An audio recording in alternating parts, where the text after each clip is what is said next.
Tu as déjà sûrement entendu quelqu'un dire « moi je fais du Airbnb et je gagne 3 fois le loyer normal ». Et tu as peut-être aussi entendu l'autre version de « j'ai arrêté le Airbnb, c'était clairement épuisant et franchement j'en pouvais plus ». Et sache que les deux ont raison finalement, et c'est exactement pour ça que la location courte durée divise autant. Parce que mal exécutée, c'est une vraie prison dorée. Tu gagnes beaucoup mais finalement tu ne vis plus. Et nous, notre objectif dans l'immobilier, c'est vraiment de créer des revenus et un patrimoine qui soit au service de ta liberté et pas qui t'empêche d'être libre. On va pas s'enfermer dans un système, ok? Bien exécuté avec les bons outils, les bonnes règles et la bonne stratégie, c'est vraiment une mine d'or. Un bien qui génère 2 à 3 fois plus qu'en longue durée et qui tourne finalement presque tout seul. C'est vraiment ça l'objectif quand on va chercher de la courte durée. Dans cette vidéo, je vais vraiment te donner le guide complet de la réglementation, la fiscalité, les plateformes, les hacks d'automatisation et surtout je vais te dire ce que je pense vraiment de la LCD en 2026 et comment je pense qu'elle va évoluer dans les prochaines années. Donc premièrement, c'est quoi la courte durée? C'est quoi la LCD? Et il y a vraiment 3 statuts importants à connaître.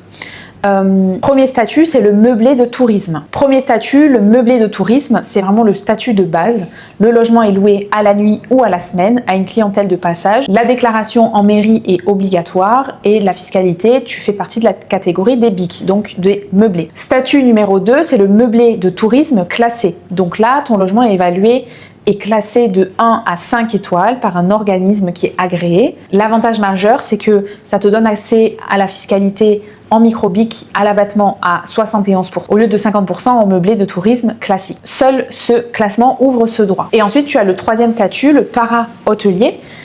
Ici, donc, il faut que tu proposes des services hôteliers, donc petit déjeuner, réception, linge de maison, nettoyage régulier à l'intérieur du séjour. La fiscalité ici, elle est différente. Donc, je te donne un exemple pour l'abattement. Si tu as des revenus en LCD annuels à 30 000 €, que tu as une tranche marginale d'imposition à 30%, le micro-BIC standard, donc c'est-à-dire si tu fais du meublé de tourisme classique, tu auras un abattement de 50%, donc une base imposable à 15 000 €. Ton impôt s'élèvera à peu près aux alentours des 7 000 € par an. Et en micro-BIC, meublé de tourisme classé, tu auras donc un abattement de 71%, donc une base imposable à 8 700 € et un impôt aux alentours donc des 4 000 €. Donc l'économie est quand même pas négligeable, presque 3 000 € par an, juste avec ce fameux classement. Donc maintenant que tu connais les cases dans lesquelles tu te mets, on va voir un petit peu les réglementations dans chaque ville et savoir comment ça fonctionne en termes de réglementation. Première règle qui est nationale, et que toutes les LCD de résidence principale est limitée à 120 nuits par an. Au-delà de ça, ton statut de résidence principale est remis en cause et donc tu peux avoir des conséquences juridiques et fiscales. Pour une résidence secondaire ou un investissement pur, pas de limite de nuit, mais les villes ont le pouvoir d'imposer indépendamment les unes des autres, des règles assez spécifiques. Quelles sont ces règles? En général, elles sont assez similaires. Elles se trouvent surtout dans les grandes villes comme Paris, Lyon, Bordeaux, Nice, Strasbourg, Marseille. Qu'est-ce qu'il faut faire? Il faut déclarer son logement en mairie avec un numéro d'enregistrement obligatoire. Et en fait, ce numéro doit figurer sur chaque annonce dans Airbnb, Booking, etc. Ce qui permet une transparence fiscale depuis les plateformes jusqu'à l'administration fiscale française. Donc, une fois que tu as déclaré ton bien, certaines mairies demandent une autorisation de changement d'usage. Donc, la déclaration en mairie, ça c'est une chose. Il y a certaines mairies qui demandent également une autorisation de changement d'usage pour louer donc un logement autre que ta résidence principale en LCD. Certaines villes imposent aussi une compensation. Elles peuvent te demander de créer autant de mètres carrés, donc autant de surface pour de la location longue durée pour pouvoir louer en courte durée un autre bien. Si tu fais pas tout ça, tu risques en fait d'être soumis au quota de nuit sur les plateformes. Airbnb et Booking coupent automatiquement les annonces au bout de 120 nuits dans les villes qui ont imposé le seuil. Donc voici la liste des villes les plus restrictives en France. Premièrement, sans surprise, on a Paris. Paris qui demande une déclaration, un changement d'usage, une compensation. Là, le marché de la LCD, il est vraiment c'est là où c'est le plus réglementé en France. Ensuite, on a par exemple Annecy, Biarritz, La Rochelle. Il y a un quota de logement en courte durée qui est très strict. Certaines zones sont interdites. Par exemple, à Annecy, il y a carrément un tirage au sort avec ce quota. Donc il faut s'inscrire sur la liste et si ton bien est tiré au sort, tu pourras louer pendant, je crois que c'est 2 ans ou 3 ans peut-être. Et ensuite, il faudra te remettre sur la liste, etc. Donc, c'est quand même un coup de bol si tu arrives à en faire de la courte durée. Tu as aussi, par exemple, Lyon, Bordeaux, Marseille, donc qui demandent une déclaration obligatoire, un numéro d'enregistrement affiché sur les annonces et parfois même une compensation. Donc, vraiment, mon avis pour te sécuriser et pour sécuriser ton projet, c'est que premièrement, il faut que ton projet soit viable en longue durée. Parce que même si tu investis dans une ville dans laquelle aujourd'hui c'est OK, qu'il n'y a pas forcément une réglementation très stricte, etc., c'est voué à évoluer. Donc pour dormir sur tes 2 oreilles, je te conseille vraiment que ton projet soit au moins l'autofinancement en longue durée, qui te permettra donc d'utiliser ce plan B si tu as besoin et de ne pas devoir revendre en urgence. Souvent, si on vend en urgence, on perd de l'argent. Dis-moi en commentaire dans quelle ville tu veux investir et je te dirai si je connais la réglementation locale à envisager pour cette ville. Troisième partie, la fiscalité en courte durée et la TVA. Donc, tu as le régime du micro-BIC qui est standard, donc tu as un abattement forfaitaire de 50% sur ton chiffre d'affaires, donc sur ton encaissement, et ton imposition va venir être calculée sur les 50% restants. Attention, tu as un plafond à 77 000 € par an, c'est-à-dire que si tu es au-delà de 77 000 € par an, tu seras obligé d'être au réel. Ensuite, donc, tu as le micro-BIC classé, comme je disais tout à l'heure, qui te fait bénéficier d'un abattement de 71%. Ici, le plafond est plus élevé, 188 000 € par an.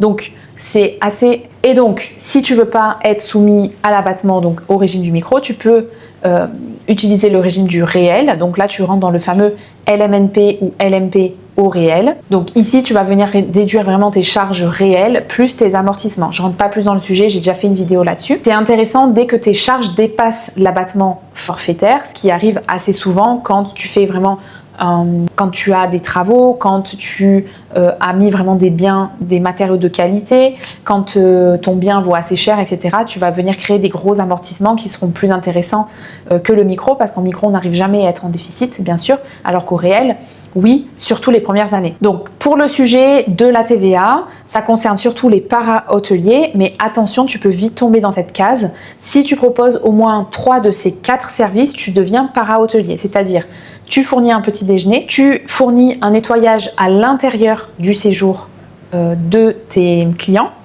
tu fournis le linge et réception de la clientèle, en sachant qu'à l'intérieur de la réception de la clientèle, il y a les boîtes à clés. Donc, il y a bien 2 services auxquels tu réponds, c'est-à-dire réception, fourniture de linge.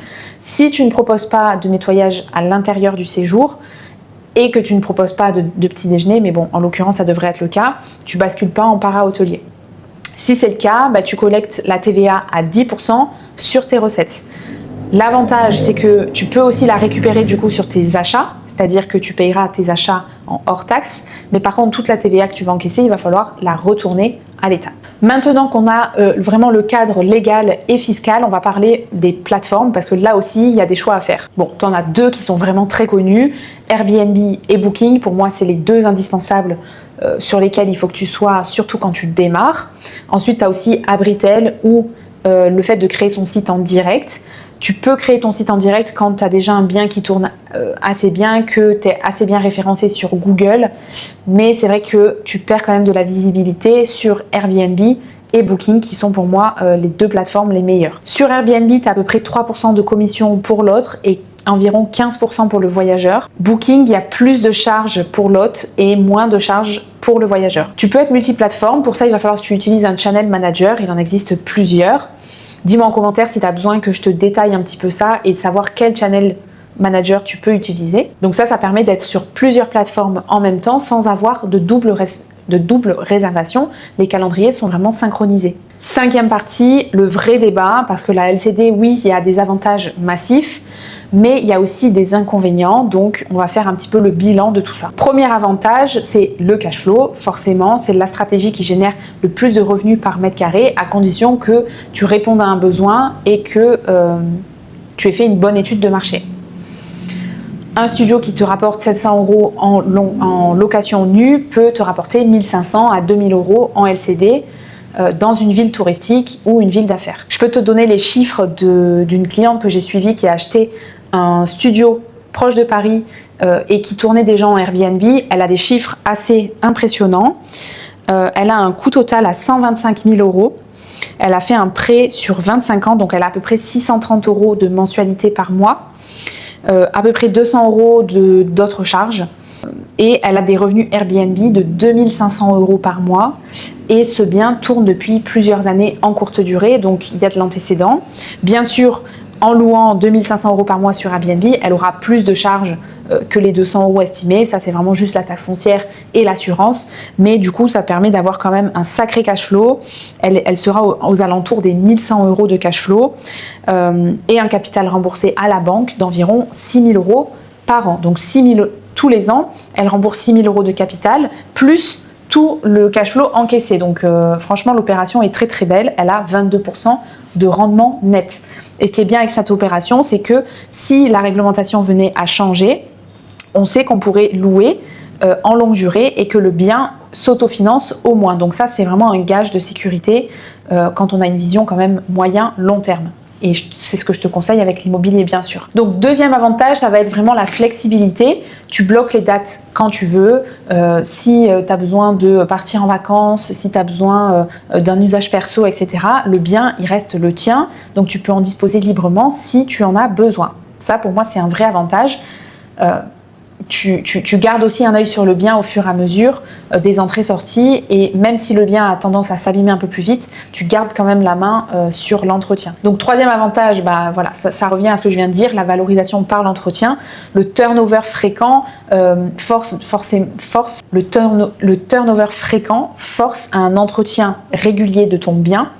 Et donc, les appartements sont quand même relativement dans un meilleur état que si tu avais fait une longue durée sur 5 ans et sur lequel tu dois refaire peut-être des travaux de rafraîchissement. Pour moi, le premier inconvénient, c'est vraiment la gestion chronophage.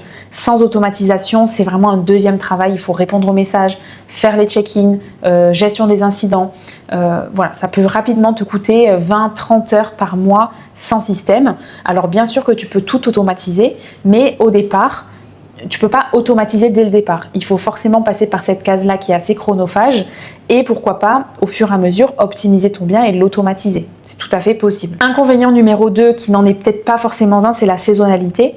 Les revenus peuvent forcément varier en fonction des saisons. Un bien à 1800 € par mois en août peut tomber à 600 € en janvier. Et donc, il faut bien veiller à anticiper la vacance locative pour le paiement des charges et pour s'y retrouver à la fin de l'année.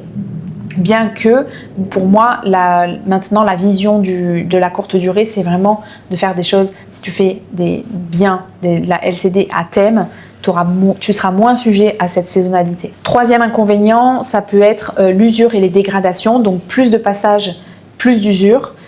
Prévois un entretien quand même de 5 à 10% de tes revenus annuels.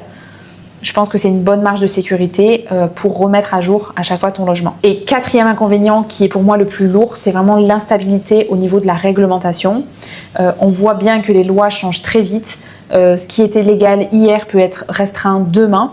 Donc la stratégie de LCD, c'est bien, mais c'est quand même à surveiller d'assez près, surtout dans les zones tendues ou qui peuvent être tendues dans les prochaines années. Donc pour moi, la LCD sans système, c'est vraiment comme si tu devais gérer un restaurant à toi tout seul. Tu fais la cuisine, tu sers les tables, tu fais la caisse, tu nettoies. C'est ok, tu gagnes bien, mais franchement, tu n'as plus de vie. Et la solution, c'est vraiment d'embaucher et d'automatiser. Donc ce qui m'amène à la sixième partie, quels sont les outils à utiliser pour automatiser son bien?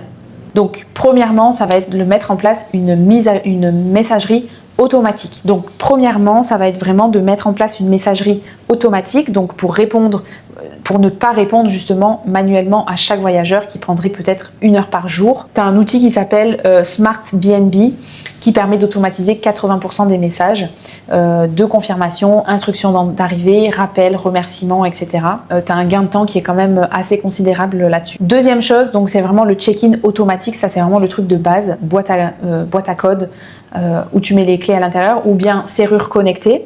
Le voyageur reçoit un code unique à son arrivée, 0 clé à remettre, 0 présence requise. Le coût, il est à peu près de 150 ou 300 € une fois. Et c'est amorti direct, quoi. Donc le gain de temps, pour moi, ça c'est vraiment un indispensable. Troisième niveau, donc le ménage. Je te déconseille, s'il te plaît, de faire le ménage toi-même. Externalise le ménage. trouve une ou deux prestataires de confiance, tu les formes et tu automatises, tu les formes vraiment sur les outils de planning et comme ça, ils seront autonomes dans la gestion du nettoyage. Ça pour moi c'est vraiment un indispensable quand on se lance dans un projet LCD, c'est d'avoir un prestataire de ménage. Souvent on voit aujourd'hui des Airbnb à thème dans des coins vraiment paumés et la grosse problématique qui se pose c'est de trouver un prestataire ménage parce qu'il y a peu de personnes et donc forcément peu de potentielles femmes ou hommes de ménage qui peuvent intervenir dans ton bien. Donc fais attention à ça si tu investis dans des zones vraiment paumées, quoi. Quatrième chose, c'est le channel manager. Tu synchronises toutes les plateformes en temps réel. Donc, le budget il est à peu près de 30 à 100 € par mois environ. Et pour moi, c'est indispensable dès que tu as plus de 2 plateformes, rien que pour synchroniser les plannings, c'est hyper important. Et enfin, cinquième chose à mettre en place, c'est vraiment le pricing automatique. Ça, les channel managers, ils le proposent en général, c'est-à-dire que tu n'as pas besoin de mettre à jour tes prix en fonction des saisons, c'est vraiment automatique en fonction de la demande, de l'offre et de ce que font tes concurrents. Donc ces outils ajustent automatiquement tes tarifs en fonction de la demande locale, des événements, des concurrents, etc. Résultat, tu peux avoir plus 15 à plus 30% de revenus sur l'année sans effort supplémentaire. Donc maintenant on sait comment faire de la LCD, donc là on sait comment faire de la LCD, mais maintenant on va voir comment la lancer étape par étape. Donc, 7e partie, comment démarrer sa LCD concrètement, les étapes les unes après les autres. Première étape, vérifier la réglementation locale. Deuxième étape, déclarer en mairie et obtenir son numéro d'enregistrement, bien sûr. Troisième étape, choisir son régime fiscal, donc micro-BIC ou réel. Quatrième étape, aménager et équiper le logement selon les standards de la plateforme visée, selon tes concurrents. Je te conseille de faire toujours mieux que tes concurrents, surtout si tu as un Airbnb classique. Les photos professionnelles, bien sûr, c'est obligatoire. 6e étape, installer la serrure connectée ou alors la boîte à clés. 7e étape, activer le pricing dynamique dès les premières semaines avec ton channel manager. Et enfin, 8e étape, analyser les premiers résultats entre 30 et 90 jours, ajuster les prix, les photos, la description si nécessaire, etc. etc. Après, tu auras toujours des trucs à ajuster au fur et à mesure. Donc 8e partie, quelle stratégie LCD pour les années à venir? Ce que je pense vraiment. Selon moi, la LCD est vraiment sous pression. Les restrictions se multiplient partout, que ce soit en France, mais même dans les pays voisins. Pour moi, c'est une stratégie qui reste quand même assez instable. C'est pour ça que je t'invite absolument à faire toujours tes calculs en longue durée, tes calculs de rentabilité, tes calculs de cash flow en longue durée. Et il faut vraiment que la courte durée soit un plus. Donc, si on met ça de côté, je pense que la courte durée, ça peut vraiment être un gros levier pour toi pour faire du cash flow, ça c'est sûr. Mais qui dit plus de cash flow et donc plus de rentabilité, dit aussi plus de risques, plus de choses à mettre en place, un peu plus de charge mentale en tout cas au départ. Donc les deux vont ensemble. En fait, tu pourras jamais avoir un très gros rendement sans avoir le risque qui va avec.